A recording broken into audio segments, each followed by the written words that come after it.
Welcome to This Time Out with Makosi Kure.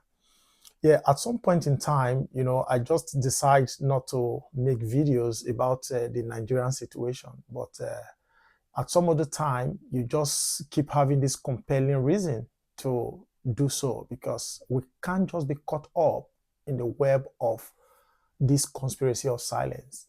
Last week I was invited to a podcast in Glasgow. And part of what we discussed centered around corruption in Nigeria. This issue of corruption is a serious problem, but so many of us don't seem to understand the extent to which this virus has eaten. Now, the issue of roads is what we want to talk about today. The roads, the states of the Nigerian roads. I just saw a video on YouTube just now, on Facebook, which I'm going to share, that explains the current state of the Benin Lagos Express road, as in the Benin Delta Expressway, and how that place has become a death trap through which so many lives have been lost. I'm going to share the video. You just watch this video and we'll come back at the end of the video.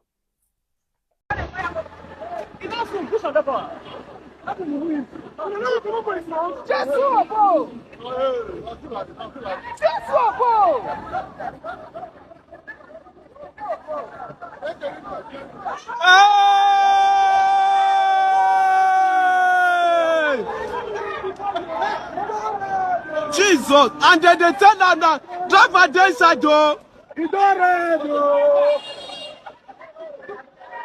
Driver dey inside though. You know, see some wicked, you don't. Oh.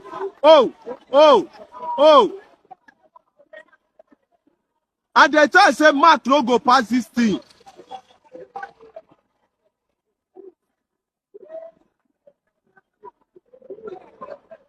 May not be saying afford this thing carry o.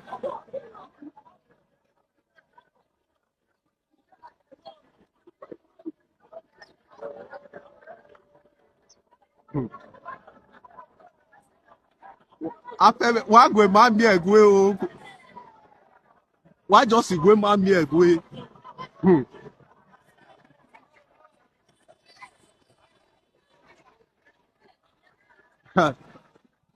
Ane ọ̀nà ọ̀pẹ̀rù náà tẹ̀mẹ́rẹ̀ ọ̀nà ọ̀dà àpò níyọ.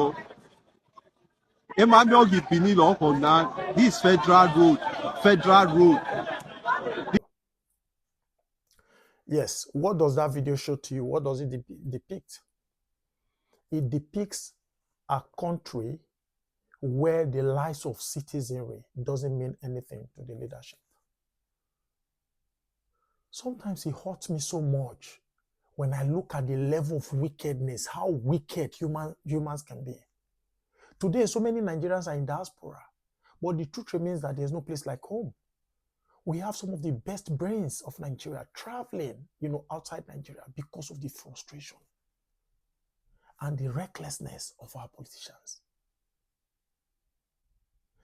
Like I always say to people, that the kind of resources God has blessed us with in that country, if well managed, no Nigeria should have any business thinking of even relocating from Nigeria.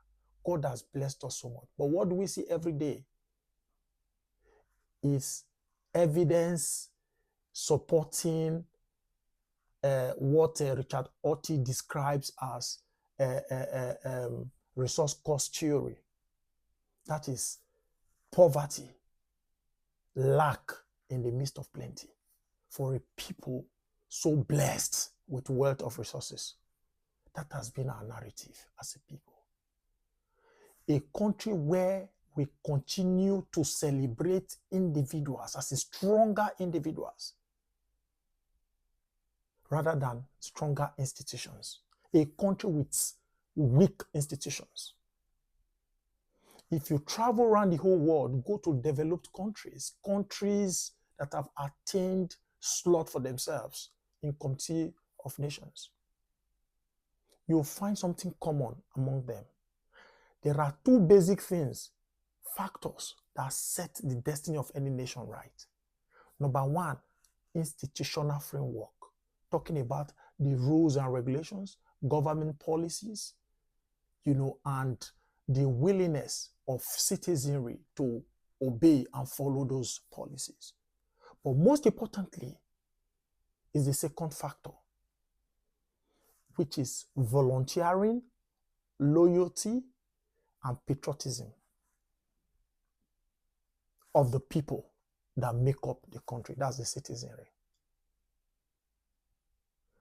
That is what you see in these countries.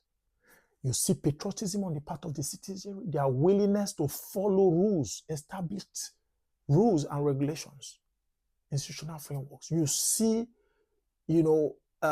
systems that work because people are willing to comply.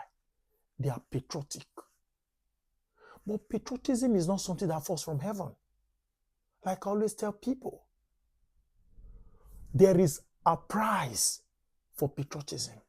For a citizenry to be patriotic to any nation, there has to be a price paid by that nation, the leadership system of that nation, to compare patriotism of citizenry. You look at countries like America today. Look at the UK. You see children from young age, they're already thinking, they've been groomed on volunteering. You see old people volunteering in public offices, in charity organizations and all that. You see companies, as in dedicating specific amount of their profits, their net profits, to charitable purposes. You see a whole lot of generalized individualism going on within such a country. Why? Because the country has paid its dues through leadership. The leadership has demonstrated over time to the citizenry what is referred to as leadership responsibility. John F. Kennedy said many years ago in America, do not always think of what America will do for you, but what you will do for America. It is not magical. America has demonstrated responsibility, has demonstrated commitment to the lives of Americans. And that is why Americans are doing everything they can to contribute to the growth and development of America. It's a give and take thing. Any society that is not premised on symbiotism can never forge ahead. What we see repeatedly in our country today, in Nigeria, is a system where the people expect government to do everything for them. But you can't blame the people because government has not done anything for the people. The actions and inactions of our politicians over the years have repeatedly suggested or demonstrated that leadership in Nigeria and Africa seem to be centered around selfism, greed. And that's what we see every day. People embezzling money everywhere. That's a narrative. Now the question is, what will a man do with all these billions they keep stealing? Look at Wike. What is trending? I saw it in the news, American news, just this morning. The matter is heating up seriously. Wike's son and Wike's wife owning properties running into millions of dollars. Wetin be the work where Wike pikin they do? Wetin be the work where wife they do? And who was Wike 30 years back, 25 years back, 20 years back? Let's profile his antecedents. That Wike's son will have that kind of money. His wife will have that. Just one property we're talking about. And that is the repeated narrative we see everywhere. I made in my video the other time that Nigeria is a country of two tribes. We have just the upper tribe and the lower tribe. Nothing can change that fact. Look at road. This is public road. Many of them fly through the air. They don't pass through that road anymore. They have cars in all their houses. One man will have 36 houses, one each per state. how many rooms will you sleep? So they have cars in each of these houses. When they fly through all these bad roads, then their drivers will come and pick them up in the city they are going. So they don't really care. It doesn't itch them. The other time we heard that the Minister of Roads, that's Works and Housing, this Ebonyi State man, former governor, he came inspecting all the roads, the federal roads and all. And we thought, man, so much is going to happen. But till date, no meaningful impact